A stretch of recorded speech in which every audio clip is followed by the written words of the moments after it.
Sir ఇంకా ఏమైనా కావాలా? ఏమొద్దు, బిల్ తీసుకుంటా. Okay sir. మిగిలిన ఫుడ్ నువ్వు తినేసి. మిగిలిన ఫుడ్ తినాల్సిన అవసరం వాళ్ళకేముంది? వాళ్ళు డైలీ ఇక్కడ బిర్యానీ తింటుంటారు కదా, నువ్వు పార్సల్ చేసేవాళ్ళు. Okay madam.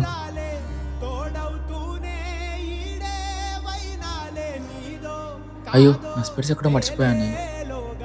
ఓకే. అందరూ అనుకుంటుంటారు నేను రోజు బిర్యానీ తింటాను అనేసి, కానీ వాళ్ళకేం తెలుసు నేను రోజు పప్పు అన్నం తినేది.